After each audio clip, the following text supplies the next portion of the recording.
बिस्मिल्लाहिर्रहमानिर्रहीम अस्सलाम वालेकुम। आई होप कि आप सब लोग खैरियत से होंगे। आज यूनिट 10 इलेक्ट्रोस्टैटिक्स का हम नेक्स्ट टॉपिक डिस्कस करने वाले हैं विच इज़ पोटेंशियल ग्रेडियंट। देखिए बच्चों, पोटेंशियल ग्रेडियंट को अच्छे तरीके से अंडरस्टैंड करने के लिए दो कंसेप्ट्स आप लोगों को सबसे पहले क्लियर होने चाहिए, और वो हैं इलेक्ट्रिक पोटेंशियल एनर्जी और इलेक्ट्रिक पोटेंशियल। इसीलिए मैंने आज के एसएलओज में सबसे पहले इन्हीं दोनों टॉपिक्स को रखा है, इलेक्ट्रिक पोटेंशियल एनर्जी और इलेक्ट्रिक पोटेंशियल। वंस हम इनको समझ गए तो उसके बाद फिर हमें ये चीज़ कि पोटेंशियल ग्रेडियंट क्या है इसको समझना बड़ा आसान हो जाएगा। अच्छा, इसलिए हम लोग पहले डिस्कस करेंगे इन दोनों पॉइंट्स को, उसके बाद एक जनरल सी बात देखेंगे कि ग्रेडियंट क्या होता है। उसके बाद फिर हम लोग अपने मेन टॉपिक पोटेंशियल ग्रेडियंट को डिस्कस करेंगे। वंस जब हम पोटेंशियल ग्रेडियंट को डिस्कस कर लेंगे तो फिर हमें ये चीज़ समझ आ जानी चाहिए कि पोटेंशियल ग्रेडियंट बेसिकली किस रिलेशन या किस चीज़ को रिप्रेजेंट करता है। उसके लिए फिर हम एक मैथमेटिकल रिलेशन डिराइव करेंगे, उसकी मीनिंग जो है उस इक्वेशन की या उस रिलेशन का मीनिंग समझेंगे, और फिर हम उसकी डेली लाइफ में एप्लीकेशंस देखेंगे। ये आज के हमारे लेक्चर की एसएलओज है, यानी at the end of this lecture आपको ये चीज़ें ग्रैब होनी चाहिए। तो वन बाय वन इनको हम लोग डिस्कस करते हैं। फर्स्ट ऑफ ऑल हम लोग जो चीज़ डिस्कस करेंगे this is concept of electric potential energy. बच्चों देखें, concept of electric potential energy को क्लियर करने के लिए मैंने यहाँ पे कंसीडर किया है कि मेरे पास है अर्थ। अब आप जानते हैं कि अर्थ के गिर्द ये जो रीजन है जहाँ पे ये किसी भी ऑब्जेक्ट को अपनी तरफ अट्रैक्ट करती है, इसको हम बोलते हैं अर्थ की ग्रेविटेशनल फील्ड। अर्थ जो है वो चीज़ों को अपने सेंटर की तरफ यानी नीचे की जानिब अट्रैक्ट करती है, यानी चीज़ों को ये जो अपनी जानिब एक्सेलरेट करवाती है वो डाउनवर्ड डायरेक्शन में करवाती है। देयरफॉर जो एक्सेलरेशन ड्यू टू ग्रेविटी है वो है नीचे की जानिब। ठीक हो गया जी, ओके।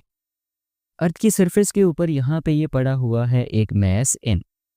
अब आपसे मैं ये क्वेश्चन करता हूँ कि क्या इस मैस के पास ये इतनी ताकत मौजूद है, इतनी एबिलिटी मौजूद है कि ये मैस खुद ब खुद अर्थ की सरफेस से मूव करता हुआ किसी सर्टेन हाइट एच के ऊपर चला जाए? आपका आंसर डेफिनेटली होगा नो, ऐसा पॉसिबल नहीं है। देखिए, ये जो पोटेंशियल का वर्ड है ये हम डेली लाइफ में भी इस्तेमाल करते हैं। मिसाल के तौर पे मैं आपसे कहता हूँ कि आप में इतना पोटेंशियल मौजूद है कि आप फिज़िक्स में 85 में से 85 मार्क्स स्कोर स्कोर कर सकते हैं। इसका मतलब क्या हुआ कि आपके अंदर वो ताकत मौजूद है, आपके अंदर 85 मार्क्स लेने की एबिलिटी मौजूद है। बिल्कुल इसी तरह से अगर यहाँ से ये मैस ऊपर की जानिब खुद मूव नहीं कर पा रहा तो इसका मतलब इसके पास किसी किस्म का पोटेंशियल, कोई ताकत, कोई एनर्जी मौजूद नहीं है जिसका इस्तेमाल करते हुए ये खुद ब खुद अर्थ की सरफेस से मूव करता हुआ किसी सर्टेन हाइट एच के ऊपर चला जाए। नाउ इसके लिए मैं हेल्प करता हूँ इसकी, और हेल्प ऐसे करता हूँ। देखें, अभी ये मैस अर्थ की सरफेस के ऊपर पड़ा हुआ है, अर्थ ने इसे अपने साथ जकड़ के रखा हुआ है, अपनी तरफ खींच के रखा हुआ है। अब अर्थ जिस फोर्स के साथ किसी भी मैस को अपनी तरफ खींचती है उसको हम क्या बोलते हैं? उसको तो हम उसका वेट बोलते हैं, ठीक है। यानी वो जो फोर्स है जिससे चीज़ें अर्थ की जानिब अट्रैक्ट होती हैं या अर्थ उसको अपनी तरफ अट्रैक्ट करती है उसको हम क्या बोलते हैं? वेट की फोर्स। यानी weight is nothing but a force. अच्छा जी, अब इस मैस को मैंने चूँकि अर्थ की इस पकड़ से आज़ाद करवाना है, इस फोर्स से आज़ाद करवाना है ताकि मैं इसको सर्टेन हाइट की तरफ मूव करवा सकूँ, उसके लिए मुझे कितनी फोर्स लगानी पड़ेगी? एग्जैक्टली जितना ये अर्थ इस मैस को अपने सेंटर की जानिब फोर्स लगा के खींच रही है, यानी इसके वेट के बराबर। तो मैंने इसकी हेल्प ऐसे की कि ये मैस इस अर्थ की सरफेस के ऊपर पड़ा हुआ था, तो मैंने इसी के वेट की जितनी फोर्स लगाई और फोर्स लगा के इसको डिस्प्लेस करता हुआ सर्टेन हाइट एच तक उठा के लेके आ गया। ठीक है जी, अब ज़रा गौर से बात समझें। मैंने लगाई फोर्स भी और मैंने इसको डिस्प्लेस भी किया। इसी फोर्स को अगर मैं डिस्प्लेसमेंट से मल्टीप्लाई कर लूँ तो ये क्या बन जाता है? ये बनता है जी वर्क। एंड बाय डेफिनीशन आप लोग जानते हैं कि जब भी हम वर्क एनर्जी थ्योरम के अकॉर्डिंग किसी भी ऑब्जेक्ट पे वर्क करते हैं तो वही उसमें स्टोर हो जाता है एज इट्स एनर्जी। ठीक है जी, अब ज़रा बात समझिएगा। मैंने यहाँ पे जो फोर्स लगाई, मैंने कहा कि वो F is equals to W, यानी वेट के बराबर फोर्स थी जिसको मैंने mg कह दिया। फोर्स की जगह मैंने mg लिख लिया, और डिस्प्लेसमेंट कितना डिस्प्लेस किया? हाइट एच तक। तो W is equals to mgh। तो यही वो वर्क डन है जो कि मैंने इस ऑब्जेक्ट पे किया है, इसको अर्थ की सरफेस से लिफ्ट करके हाइट एच तक उठाने में। ठीक है जी, और साथ में मैंने ये भी कहा कि यही जो वर्क है ये इसमें स्टोर होगा एज इट्स एनर्जी। अभी यहाँ ज़रा एक मिनट रुकिएगा। देखिए, मैंने स्टार्ट में बताया था कि जो ग्रेविटी है या एक्सेलरेशन ड्यू टू ग्रेविटी है या जो ग्रेविटेशनल फील्ड है या जो ग्रेविटेशनल फोर्स है उसकी डायरेक्शन कहाँ है, नीचे की जानिब। जो मैं ऑब्जेक्ट को लेके जा रहा हूँ वो कहाँ लेके जा रहा हूँ, ऊपर की जानिब। तो देखें फील्ड की डायरेक्शन है नीचे और वर्क किधर हो रहा है, ऊपर की जानिब। क्योंकि फोर्स और डिस्प्लेसमेंट से जो इसमें वर्क हो रहा है वो किधर हो रहा है, ऊपर की जानिब पर। तो ये बात याद रखें कि जब भी आपके पास किसी भी फील्ड में वर्क तो हो, लेकिन वो वर्क जो हो वो फील्ड के अपोजिट डायरेक्शन में हो, उस सूरत में वर्क जिस एनर्जी में स्टोर होता है वो एनर्जी होती है पोटेंशियल एनर्जी। आई रिपीट कि जब भी वर्क डन हो अगेंस्ट द फील्ड, तो उस सूरत में ऑब्जेक्ट के पास वो जो वर्क है वो किस एनर्जी में स्टोर होता है, पोटेंशियल एनर्जी के तौर पर। बात समझ में आ गई है? ओके। तो मैंने कहा कि जो वर्क है वो इसमें एनर्जी के तौर पर स्टोर होगा, बट ये जो वर्क है ये इसमें एनर्जी कौन सी एनर्जी, पोटेंशियल एनर्जी के तौर पर स्टोर होगा। और चूंकि ये जो वर्क हो रहा है ये अगेंस्ट द ग्रेविटेशनल फील्ड हो रहा है, देयरफॉर ये जो पोटेंशियल एनर्जी है ये इसमें कैसे आएगी, as a gravitational potential energy. यानी ये जो वर्क है यही इसमें स्टोर होगा as its gravitational potential energy which is mgh। बात समझ में आ गई है? अब देखें ज़रा, अब यहाँ पे 1 मिनट रुकिए और मुझे बताएं कि इसके पास पहले तो पोटेंशियल नहीं था, पहले तो ताकत नहीं थी, पहले तो एनर्जी नहीं थी कि ये अर्थ की सरफेस से ऊपर जा सके। But what do you think, अब ये इस पे मैंने वर्क किया है, इसको एनर्जी मिल चुकी है, तो क्या इस सरफेस इस पॉइंट से अगर इसको पकड़ते हुए छोड़ दिया जाए, अब ये खुद ब खुद नीचे मूव कर लेगा? बिल्कुल करेगा। उसकी वजह क्या है कि अब इसके पास एनर्जी आई हुई है। उसी एनर्जी का इस्तेमाल करते हुए ये क्या करेगा कि मूव करके तो ऊपर से नीचे की जानिब खुद ब खुद आ जाएगा। नीचे से ऊपर खुद नहीं जा सका क्योंकि एनर्जी मौजूद नहीं थी, इसके पास पोटेंशियल ही नहीं था। लेकिन जब ऊपर चला गया तो इसके पास पोटेंशियल आ गया, इसके पास एनर्जी आ गई, जिसका इस्तेमाल करते हुए ये नीचे की जानिब खुद ब खुद मूव करके आएगा। ठीक है। अच्छा, एक लास्ट बात इसमें कि देखें जब हम इसको ऊपर की जानिब लेके जा रहे हैं तो चूंकि वर्क मैंने बताया कि हो रहा है अगेंस्ट द ग्रेविटी, जिसकी वजह से इसके पास पोटेंशियल एनर्जी आ रही है। लेकिन जब ये वापस नीचे की जानिब मूव करेगा उस वक़्त ये क्या कर रहा है, खुद ब खुद नीचे की जानिब मूव कर रहा है। और मोशन की वजह से कौन सी एनर्जी होती है, काइनेटिक एनर्जी। तो जब ऊपर की जानिब जा रहा है अगेंस्ट द फील्ड तो इसकी पोटेंशियल एनर्जी बढ़ रही है यानी पॉजिटिव है। और जब ये नीचे की जानिब आएगा तो वही पोटेंशियल एनर्जी किस में कन्वर्ट हो रही है, काइनेटिक में, यानी पोटेंशियल एनर्जी में कमी आ रही है, यानी वो नेगेटिव है। बात समझ में आ गई है? ठीक है जी। अब इसी आइडिया को अप्लाई करें ज़रा यहाँ पे। इसके लिए आप यानी किसके लिए, इलेक्ट्रिक पोटेंशियल एनर्जी को अंडरस्टैंड करने के लिए। इसके लिए हम ये कंसीडर करते हैं कि हमारे पास 2 प्लेट्स हैं, एक पे पॉजिटिव चार्ज है और एक पे नेगेटिव चार्ज। ठीक है जी। अब इलेक्ट्रिक फील्ड की डायरेक्शन यानी जैसे यहाँ पे ग्रेविटेशनल फील्ड थी, यहाँ पे है इलेक्ट्रिक फील्ड। इलेक्ट्रिक फील्ड की डायरेक्शन कहाँ से कहाँ होती है, वो होती है पॉजिटिव प्लेट से नेगेटिव प्लेट, यानी पॉजिटिव से नेगेटिव चार्ज की तरफ। ठीक है जी। अच्छा, अब ऑब्वियसली जिस डायरेक्शन में इलेक्ट्रिक फील्ड है उसी डायरेक्शन में आपके पास क्या भी होगी, इलेक्ट्रिक फोर्स भी होगी। क्यों? ये हमने रिलेशन पढ़ रखे है ना इलेक्ट्रिक फील्ड इंटेंसिटी का, E is equals to F divided by Q naught. तो देखें जो इलेक्ट्रिक फील्ड है ये किससे डिफाइन होती है, चार्ज तो आपके पास स्केलर क्वांटिटी है, इलेक्ट्रिक फील्ड किससे डिफाइन होती है, इलेक्ट्रिक फोर्स है। तो ऑब्वियसली जिस डायरेक्शन में इलेक्ट्रिक फील्ड है उसी डायरेक्शन में इलेक्ट्रिक फोर्स, या जिस डायरेक्शन में फोर्स होगी उसी डायरेक्शन में इलेक्ट्रिक फील्ड भी होगी। ठीक है जी। ओके, तो हमने कंसीडर कर लिया कि हमारे पास 2 अपोजिटली चार्ज पैरेलल प्लेट्स हैं। इलेक्ट्रिक फील्ड जो है वो डायरेक्टेड है from positive plate to negative plate. Now consider that कि यहाँ पे मैं एक छोटा सा टेस्ट चार्ज लेकर आता हूँ विच इज़ पॉजिटिव, और उसको मैं यहाँ पे रख देता हूँ एट द पॉइंट ए। अब ज़रा मुझे बताएं कि क्या ये चार्ज किसी प्लेट की तरफ खुद ब खुद मूव कर सकेगा? फ़ौरन से आप आंसर करेंगे कि यस, इसके पास ये एबिलिटी है कि नेगेटिव प्लेट इसको अपनी तरफ खुद ब खुद खींच ले, मुझे किसी किस्म के वर्क करने की ज़रूरत नहीं है। जैसे इस मैथ की मैंने हेल्प की थी ऊपर की जानिब मूव करने में स्टार्ट में, दूसरी दफ़ा ये जब यानी नीचे से ऊपर गया था तो हेल्प के थ्रू गया था, ऊपर से नीचे आया विदाउट हेल्प आया। अच्छा, अब इस तरह से ये चार्ज यहाँ पे जब मैं इन 2 प्लेट्स के दरमियान रखूँगा एट द पॉइंट ए, तो ये चार्ज नेगेटिव प्लेट की तरफ तो खुद ब खुद चला जाएगा विदाउट एनी हेल्प। ठीक है, मूव करेगा तो मोशन की वजह से जब पॉइंट ए से पॉइंट बी, और ए और बी के दरमियान जो डिस्प्लेसमेंट है लेटर से वो डेल्टा आर है, तो ए से बी की जानिब जब ये जाएगा खुद ब खुद जाएगा, चूँकि नेगेटिव प्लेट इसको अट्रैक्ट कर लेगी। इसकी ये नेचर है कि पॉजिटिव प्लेट की तरफ तो जा नहीं सकता, लिहाजा ये किसकी तरफ जाएगा, नेगेटिव प्लेट की तरफ। तो खुद ब खुद मूव कर रहा है, तो इसका मतलब अभी ए से बी की जानिब जाते हुए इसके पास कौन सी एनर्जी होगी, मोशन की वजह से काइनेटिक एनर्जी। अब ज़रा बात को ध्यान से समझिए। फ़र्ज़ कर लें कि ये चार्ज यहाँ पॉइंट बी के ऊपर पहुँच गया है, पॉइंट बी किस प्लेट की तरफ है, नेगेटिव की तरफ। अब ज़रा तसव्वुर करें कि क्या ये पॉजिटिव की तरफ खुद ब खुद आ सकता है। फ़ौरन से आप कहेंगे कि नहीं। अब अगर पॉजिटिव की तरफ इसके पास आने की एबिलिटी नहीं है, तो काम हमने वही वाला करना है जो हमने इस मैथ के साथ किया था। अब हम इसको ये करते हैं कि इसको हम डिस्प्लेस करवाते हैं खुद from point B to point A. तो पॉइंट बी से ए की तरफ डिस्प्लेस करवाने के लिए मुझे क्या करना पड़ेगा, ऑब्वियसली फोर्स लगानी पड़ेगी, क्योंकि पॉजिटिव प्लेट की तो टेंडेंसी होगी कि वो इस पॉजिटिव चार्ज को अपनी तरफ खींचना चाह रही होगी। लेकिन हमें क्या करनी है कि यही जितनी फोर्स से ये इसको इधर रिपल करने की कोशिश कर रही है, जितनी इलेक्ट्रिक फोर्स से, उतनी ही इलेक्ट्रिक फोर्स मुझे लगा के इसको पॉइंट बी से पॉइंट ए की तरफ धकेलना पड़ेगा। अब मैंने फोर्स भी लगाई कितनी, जितनी इलेक्ट्रिक फोर्स लग रही थी, और इसको डिस्प्लेस भी करवा लिया। अब ये मैंने फोर्स भी लगाई और डिस्प्लेसमेंट भी करवा लिया, तो विच मीन्स मैंने क्या किया, वर्क। अब यहाँ से अगर आप देखें इलेक्ट्रिक फील्ड का रिलेशन आप लोग पढ़ चुके हैं, F divided by Q not. यहाँ से आप अगर क्यू नॉट को इधर क्रॉस मल्टीप्लाई कर लें तो this gives the relation of electric force F is equals to q into E. वही काम यहाँ पे हो चुका जी कि हमने F ई इलेक्ट्रिक फोर्स की जगह क्यू ई लिख लिया, और ये D delta R, W is equals to Q E into delta are.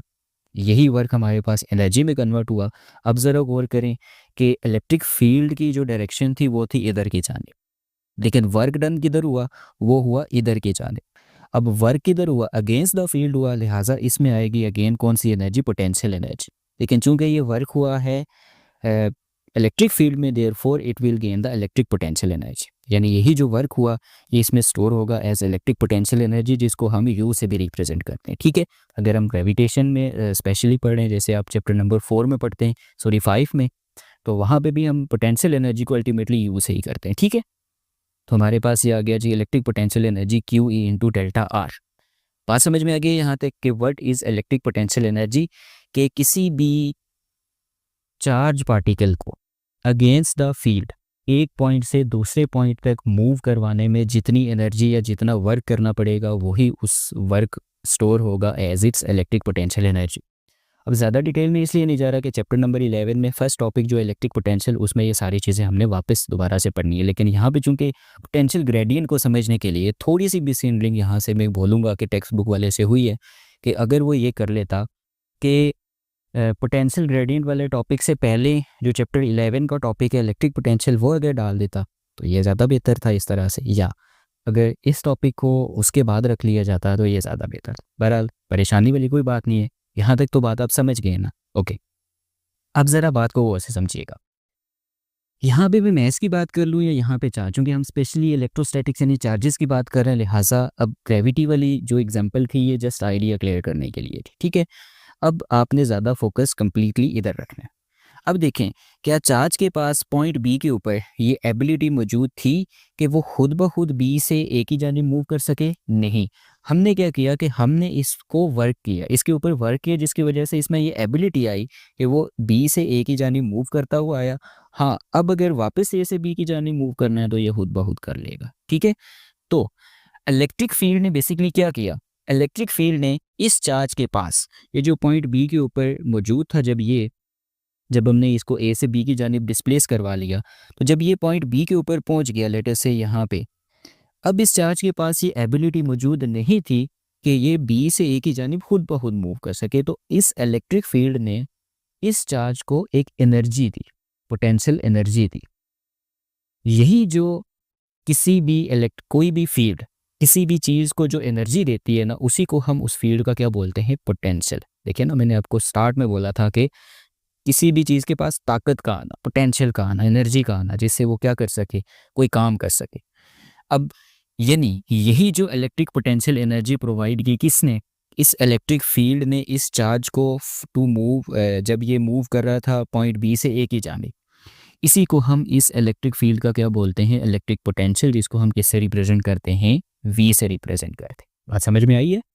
Okay, देखें आसान अल्फाज में, ये चार्ज बी पे मौजूद जब था, पॉजिटिव चार्ज था, इसके पास एबिलिटी नहीं थी कि ये पॉजिटिव प्लेट की तरफ खुद ब खुद जा सके। हमने जब इसके ऊपर वर्क किया तो उस वर्क के दौरान इस इलेक्ट्रिक फील्ड ने इस चार्ज को एनर्जी दी। यही जो इलेक्ट्रिक फील्ड ने इस चार्ज को एनर्जी दी, यानी electric potential energy unit charge को जो कोई भी फील्ड प्रोवाइड करती है, इसी को हम बोलते हैं इलेक्ट्रिक पोटेंशियल। यानी कितनी एनर्जी, कितनी ताकत वो इस चार्ज को दे रही है जब ये पॉइंट बी से पॉइंट ए की जानिब मूव कर रहा है, सो दैट कि अगर ए से इसको वापस आने के लिए कहा जाए तो ये उसी एनर्जी का, यानी देखें बी से ए तक जाते हुए पोटेंशियल एनर्जी ग्रैब होगी और ए से बी की तरफ आते हुए वही पोटेंशियल वापस किस में कन्वर्ट होगी, काइनेटिक में। Is that clear? तो यही जो हमने कहा कि इलेक्ट्रिक पोटेंशियल एनर्जी आ रही है यू पर यूनिट चार्ज, यानी यू डिवाइडेड बाय क्यू, इसी को हम बोलते हैं इलेक्ट्रिक पोटेंशियल। अच्छा, अब इसी इक्वेशन से अगर मैं इलेक्ट्रिक पोटेंशियल एनर्जी, एक तो ये रिलेशन हमने डिराइव किए, आगे काम आएगा, या अगर इस Q को मैं यहाँ पे शिफ्ट कर लूँ तो Q इंटू वी, ये भी आपके पास एक रिलेशन बनता है किसका, इलेक्ट्रिक पोटेंशियल एनर्जी का। तो आई गेस कि ये दो कंसेप्ट आपको कि इलेक्ट्रिक पोटेंशियल एनर्जी क्या है और इलेक्ट्रिक पोटेंशियल क्या है, ये आप लोगों को क्लियर हो चुका होगा। ठीक है। अच्छा, तीसरी बात और छोटी सी कि किसी भी क्वांटिटी में कंसेप्ट ऑफ ग्रेडियंट, किसी भी क्वांटिटी में देखें मुख्तलिफ चीज़ों के लिहाज से चेंज आ सकता है। मिसाल के तौर पर जैसे वेलोसिटी में जो चेंज आए टाइम के लिहाज से तो उसको एक्सेलरेशन कहते हैं। इसी तरह से किसी भी जो, यानी वो जो उस वक्त मैं बात समझाने की ये कोशिश कर रहा हूँ कि वेलोसिटी में जो हम चेंज कंसीडर कर रहे हैं वो हम टाइम के लिहाज से कर रहे हैं, लेकिन जब हम किसी भी क्वांटिटी में चेंज डिस्प्लेसमेंट के लिहाज से कंसीडर करें तो उसको हम ग्रेडियंट कहते हैं। जब टाइम के लिहाज से करें उसको रेट कहते हैं और जब डिस्प्लेसमेंट के लिहाज से करें उसको हम ग्रेडियंट कहते हैं। ठीक है। अब देखिए, मुझे एक बात बताएं कि ये जो चार्ज जब हमने पॉइंट बी के ऊपर ला के रखा था, ये पॉइंट बी के ऊपर ये चार्ज मौजूद है, यहाँ से ए तक आते हुए इसके पास पोटेंशियल एनर्जी देखें ना, डिस्प्लेसमेंट के लिहाज से ये ज़्यादा ताकत आती जा रही है ना। अगर बी से थोड़ा सा आगे लेके आऊँगा तो ज़ाहिर है थोड़ी सी इसके पास पोटेंशियल एनर्जी आएगी, यानी थोड़ा सा जो फील्ड है वो इसको ताकत देगी, इलेक्ट्रिक पोटेंशियल देगी। मज़ीद जैसे जैसे आगे लेके आता रहूँगा तो पॉइंट बी से ए तक आते हुए इसके पास ज़्यादा पोटेंशियल एनर्जी आएगी, यानी इलेक्ट्रिक फील्ड इसको ज़्यादा ताकत देगी, ज़्यादा पोटेंशियल देगी पर यूनिट चार्ज। ठीक है जी। तो जो इलेक्ट्रिक पोटेंशियल में तब्दीली आ रही है इस चार्ज के, वो किसके लिहाज से आ रही है, वो आ रही है जी आपके पास किसके लिहाज से, डिस्प्लेसमेंट के लिहाज से। बी से ए तक अगर कम डिस्प्लेसमेंट होगा तो इसके पास थोड़ा सा कम पोटेंशियल होगा, जैसे जैसे एक ही तरफ आते जा रहे हैं यानी ज़्यादा डिस्प्लेस होता जा रहा है, इसके पास पोटेंशियल भी ज़्यादा बढ़ता जा रहा है। तो यही जो आपके पास rate of change of electric potential है with respect to the displacement, इसी को हम क्या बोलते हैं जी, पोटेंशियल ग्रेडियंट। पोटेंशियल ग्रेडियंट किसके इक्वल आ गया, चेंज, यानी डेल्टा। डेल्टा रिप्रेजेंट्स चेंज, किसमें, पोटेंशियल में, किसके लिहाज से, डिस्प्लेसमेंट में चेंज के लिहाज से, इसी को हम क्या बोलते हैं, पोटेंशियल ग्रेडियंट। क्लियर हो गई ये बात? ओके। अच्छा, यहाँ से आपका मेन टॉपिक स्टार्ट हो रहा है जी, इससे पीछे वाली बातें आप लोगों के कंसेप्ट को क्लियर करने के लिए। ठीक है। अच्छा, हम क्या कह रहे हैं जी कि ये जो पोटेंशियल में चेंज आ रहा है इस चार्ज के डिस्प्लेसमेंट के लिहाज से, ये है पोटेंशियल ग्रेडियंट। अब यही जो पोटेंशियल ग्रेडियंट है ना बच्चों, ये आपके पास किसके बराबर होता है, इलेक्ट्रिक फील्ड इंटेंसिटी या इलेक्ट्रिक फील्ड स्ट्रेंथ के बराबर होता है, और यही चीज़ हमने इस टॉपिक में प्रूव करनी है। तो देखें, मुझे बताएं ना कि अगर पोटेंशियल का कंसेप्ट ना होता, यहाँ से मैं डायरेक्टली अगर स्टार्ट करता तो ये चीज़ क्लियर हो सकती थी। बड़ी डिफिकल्ट है कंसेप्ट को क्लियर करना। ठीक है। तो आई होप कि यहाँ तक बात आप समझ के होंगी। अब हमने करना क्या है, अब हमने ये शो करना है कि ये जो पोटेंशियल ग्रेडियंट है यही बेसिकली हमारे पास, यानी पोटेंशियल ग्रेडियंट किसके इक्वल आएगा, ई के इलेक्ट्रिक फील्ड स्ट्रेंथ। इसके लिए हम, यानी this is the relation, short question आता रहता है, derive the relation between E and delta we, या आपसे ये क्वेश्चन भी पूछा जाता है जी कि show that E is equals to minus delta V over delta R. अभी आप सोच रहे होंगे कि ये माइनस का साइन क्यों है, बताता हूँ क्यों है। या तीसरी तरह से ये भी आपसे पूछा जाता है कि show that electric field is the negative gradient of potential. तो तीन तरह की स्टेटमेंट आ सकते हैं इस क्वेश्चन को पूछने के लिए। ठीक है, कौन कौन सी, एक तो यही derive the relation between E and delta V, number 2 show that E is equals to minus delta V upon delta R, या number 3 show that electric field is the negative gradient of electric potential. Clear हो गया? Question के statement को याद रखिएगा। सो हम derive करते हैं या शो करते हैं इस रिलेशन को, इसके लिए कंसीडरेशंस आपने क्या करती हैं। सॉरी टू से, जगह की कमी की वजह से मैंने फिगर दोबारा नहीं बनाई, आप लोग इसी फिगर को दोबारा से बना लीजिएगा। ठीक है, ये वाली जो मैंने फिगर बनाई है, ये सारा कुछ लिखने की ज़रूरत नहीं है। तो कंसीडर करें कि हमारे पास दो अपोजिटली चार्ज पैरेलल प्लेट्स हैं। इसमें हम ये करते हैं कि एक छोटा सा टेस्ट चार्ज, थोड़ी देर के लिए टेस्ट चार्ज से मतलब ये है कि कोई भी आपके पास छोटा सा चार्ज हो सकता है। अभी पॉजिटिव ही कंसीडर करें, लेकिन इसको मैं क्यू नॉट कह देता हूँ, यानी बिल्कुल ज़ीरो मैग्नीट्यूड ऑलमोस्ट। जैसे मैंने टेस्ट चार्ज की डेफिनेशन बताई थी कि मैग्नीट्यूड इतना स्मॉल नहीं कि वो अपने सोर्स की जो फील्ड है उसको इफेक्ट ना करे। ठीक है जी। तो हमने कंसीडर कर लिया कि हमारे पास दो अपोजिटली चार्ज पैरेलल प्लेट्स हैं, इसके दरमियान में हमने एक टेस्ट चार्ज क्यू नॉट को प्लेस कर लिया एट द पॉइंट ए। अब चार्ज पॉइंट ए पे प्लेस्ड है, किस प्लेट के नज़दीक प्लेस्ड है?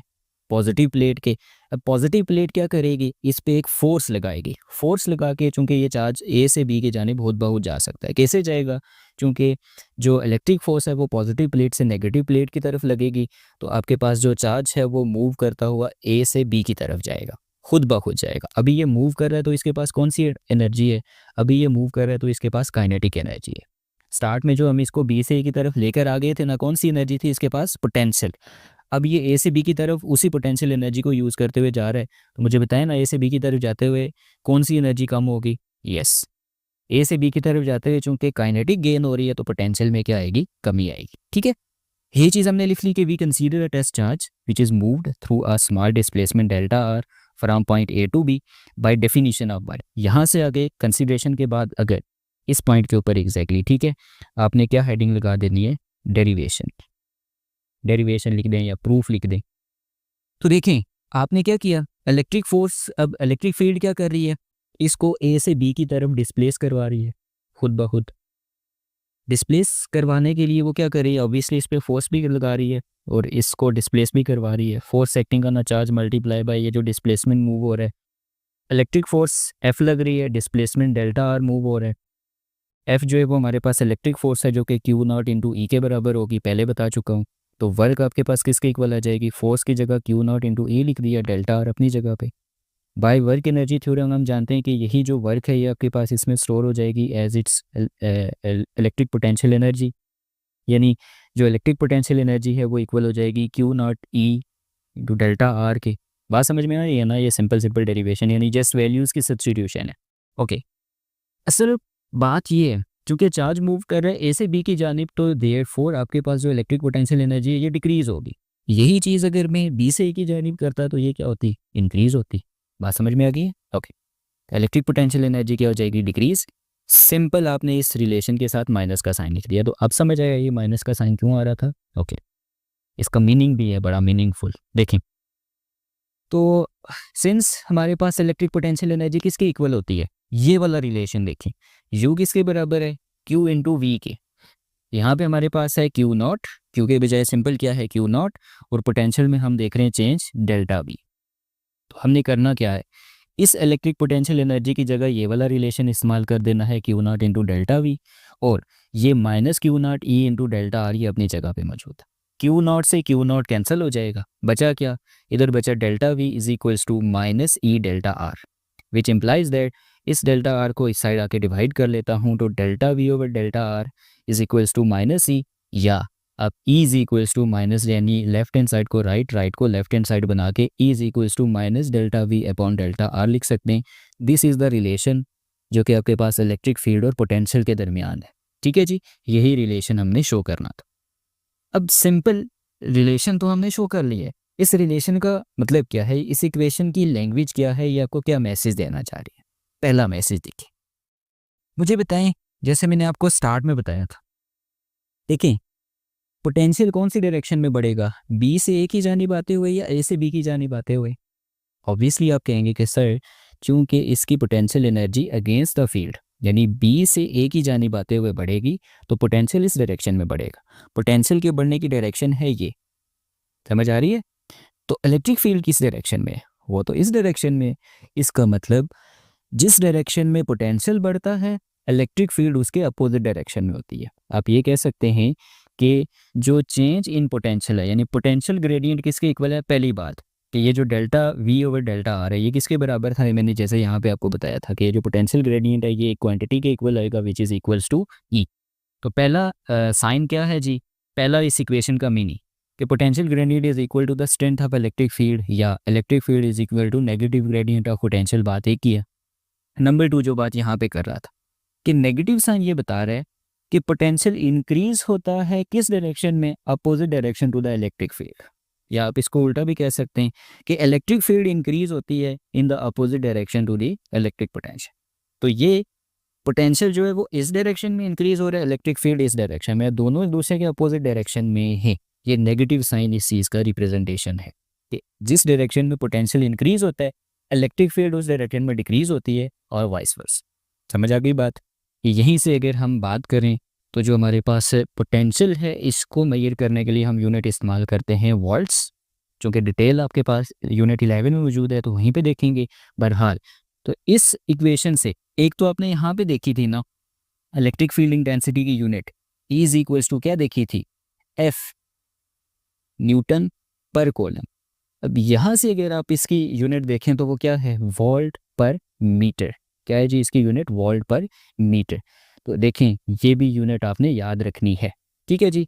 तो इसका मतलब ये हुआ कि आपके पास ये इस इक्वेशन के आपके पास हैं जी कितने मीनिंग्स, 3 मीनिंग्स। नंबर 1 कि जो आपके पास पोटेंशियल में ग्रेडियंट है यानी rate of change of potential है with respect to the displacement, ये आपके पास इलेक्ट्रिक फील्ड स्ट्रेंथ के बराबर होता है।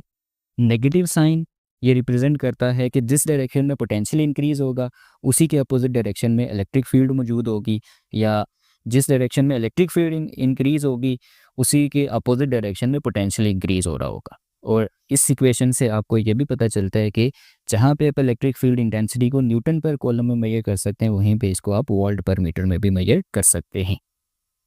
एट द एंड इसकी डेली लाइफ में एप्लीकेशन देखें, ये जो ट्रांसमिशन लाइंस हैं जो कि हाई वोल्टेज लेके जाती हैं, यानी जो उनका हाई पोटेंशियल होता है।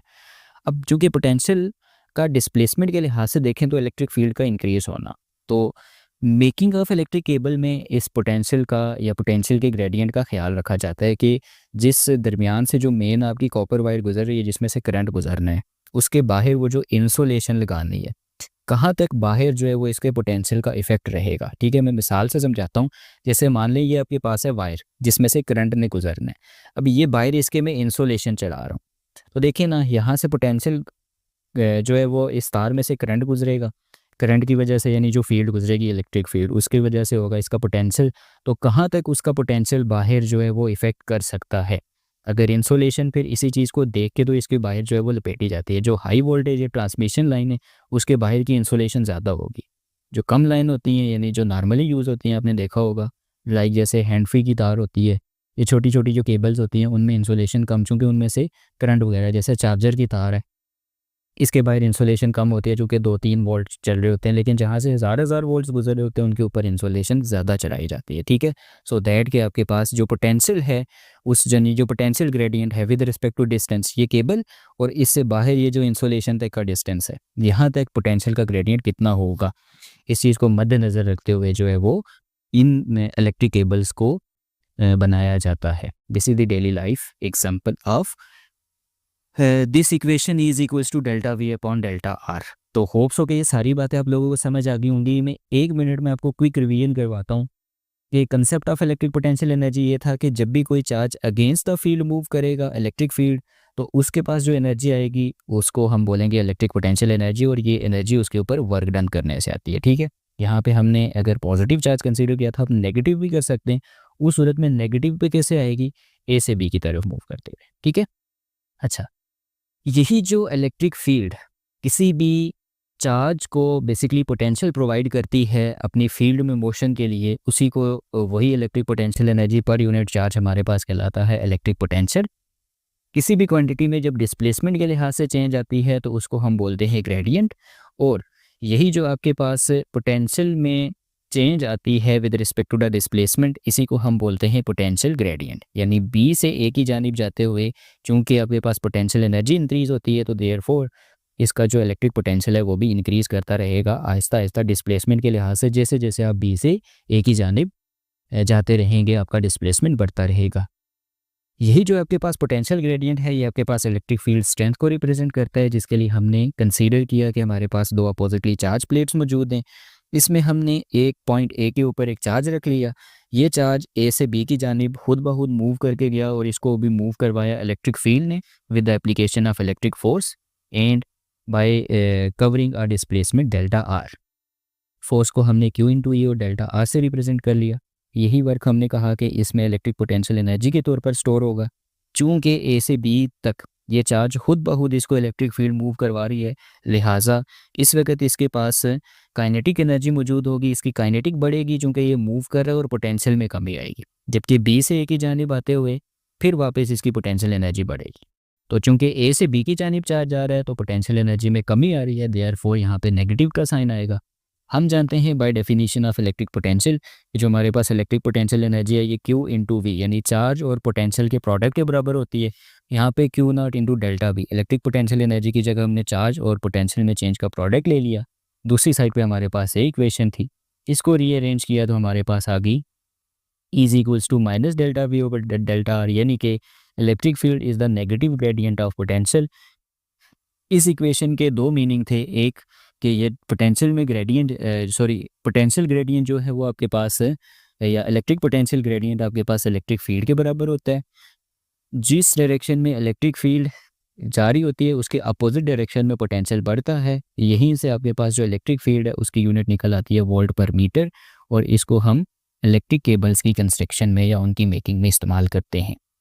अच्छा, आई होप कि यहाँ तक की जो बातें हैं रिगार्डिंग टू पोटेंशियल ग्रेडियंट ये आप लोगों को क्लियर होंगी। फेरो फ्लूइड भी मैंने यहाँ पे ही कर लेना था बट थोड़ा सा लेंथी हो जाता है काम, तो थोड़ा सा टेस्ट चेंज करने के लिए उसको शॉर्ट से एक और नेक्स्ट लेक्चर में कर लेंगे। तो उसी लेक्चर में मुलाकात होती है। आई होप कि ये बातें आप लोगों को क्लियर होंगी। तब तक के लिए मुझे दीजिए इजाज़त। अल्लाह हाफिज़।